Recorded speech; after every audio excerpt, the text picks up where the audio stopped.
Hi, can you hear me okay? A little louder, a little closer? Okay, I don't have Dan's voice, so I apologize for that. I prepared a joke about being nervous, but for time's sake, I want to leave that out. I was also concerned that it was borderline inappropriate, but I don't think it's borderline inappropriate anymore. In the fall of 2007, I was helping Joyce Namanis as she taught art classes at the University of New Mexico. One student one day brought in some work in a PowerPoint presentation. Now, PowerPoint is Microsoft's presentation software that allows fairly easy access to a lot of bells and whistles, like animations, colored backgrounds. Watch this transition. That's a fancy transition they have. And I'm going to try to do this, it even allows some sound, and I'm going to try to mic my computer for this, so I hope this works. I hope you could hear that. Some of the students in the class objected to this. They said that this was distracting from the work. They pointed out that in other classes they had been prohibited from using this kind of bells and whistles, and that they had been told to show work looking like this. By the way, I made all these slides for demonstration purposes. These aren't from the students. And they said that this was their rules, to not use any fancy backgrounds, no transitions. This is their transition, no animation, nothing fancy.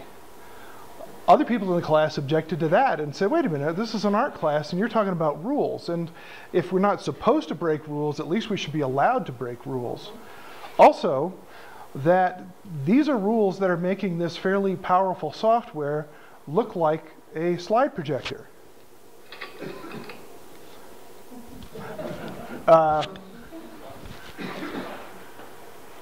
I kind of fell in between these two groups. I felt that, yeah, it's a rule, and yeah, we should be able to break it, and sure, it's silly to make a powerful piece of software look like a slide projector, but when somebody makes a presentation and just throws those effects in willy-nilly, they're bound to look like a novice. So what I decided to do was make a presentation that used those effects in a way that was appropriate. I call it Keystone. Now, Keystone, technically, is the stone at the top of an archway that holds everything together. Figuratively, a keystone is something which, when removed, causes everything to fall apart. Even more figuratively, a keystone is the most important part of something. The traditional shape of a keystone is this. For this presentation, my shape of a keystone is this. For the first part of the presentation, I took a walk on a Saturday afternoon in October of 2007. This is the area of Albuquerque, the general area of Albuquerque I live in. You can see the river, there's downtown toward the top of the picture. I live near the middle. That's my neighborhood, and this is my house. For the first part of this presentation, this was the walk, or the first walk, this was where I went. Before I left, I made sure I had 50 cents, and from a dish by the door, I picked up a couple rocks that had paint on them. And I headed out my cul-de-sac and turned south onto 8th Street. I was taking pictures as I went, and occasionally showing off that I hadn't yet lost the things in my hand. I feel an obligation to help viewers look at slides. I think that all the slides turn out to be the same size, and if this were a print, you can't tell by looking at it whether it's a postcard or a billboard. The fact is, I made all of these pictures to be shown as slides in this presentation, so you're seeing them all at their actual size. In other words, all the slides are this high by this wide. As I went, I made photographs, but I also remembered photographs. I had lived in this neighborhood for 17 years by the time I went on this walk, and I made a lot of photographs, often early in the morning. To the right side of this picture on the street, you may be able to see that there's some pavement that's been replaced recently. It's right there. I also photographed that, and I remembered that photograph from when I went through sometime earlier, when the street was torn up.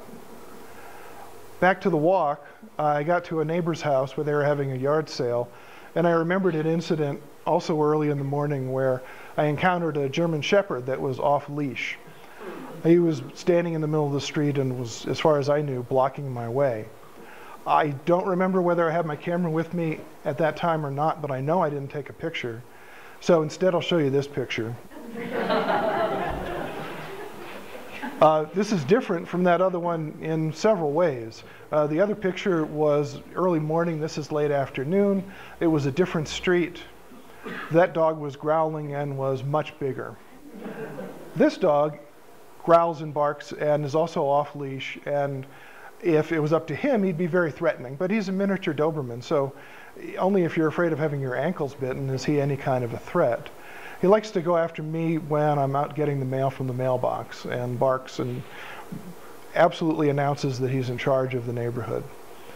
When he's not doing that, he's looking to start a family, and anytime he finds a receptive female that's Chihuahua-sized or smaller, he goes ahead and makes a litter. I don't know his name, but I've always called him Vato. Back to the walk. I like the way they put their shirts up on the yard sale here. Yeah. This is the yard next door to theirs, which I also photographed in the morning, and I like this picture. It has a kind of an underwater quality to it. At this area in the walk, I felt I could point to the first destination I was headed for. But it's off. It's actually closer to there. And it gave me a chance to photograph the most optimistic business in the neighborhood. The Silva Food Market had been closed for at least 10 years by the time I took this picture, but they still have their hours posted by the door there. I've also photographed Silva's in early morning. And I should mention that I really haven't done much with these pictures, what Dan would call polishing. They're often similar to the way they came out of the camera. If I were to do anything with this one, I would probably start with minimizing the effects of the flash. It's bouncing off the dust motes in the sky, and that can go, and also off of the window next to the door, and I can get rid of that. There's some graffiti on the left side of the building. I don't know if you can see it, but it annoys me when people go through and tag buildings in the neighborhood, and it would annoy me even more if they tagged my photograph, so that's out too. But I don't really polish most of these pictures. They're mostly the way they kind of came out of the camera. Back to the walk. Here's a house that was built at least 2 years before the walk and hadn't been sold. I would say it hadn't been occupied, but you can see a broken window there. So it's been occupied, but just not by anybody who paid for it. Here's an apartment building with a round corner. It's a house that I like to, I've photographed this yard a lot. On this day, 3 years ago, they were getting ready for Halloween, so they had their decorations out. Here I'm getting pretty close to my first target area. It's right there. And this, I can see it and really start to zoom in on it.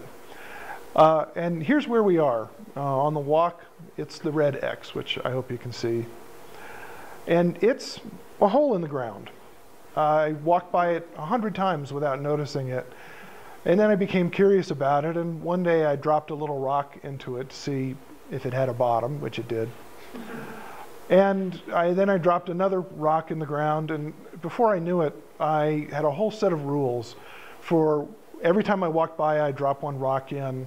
If I was going to go down and come back, I'd have 2 rocks with me. I tried to carry the rock as far as I could. I have a problem with rules that somebody else gives me, but if I give them to myself, I'll follow them forever.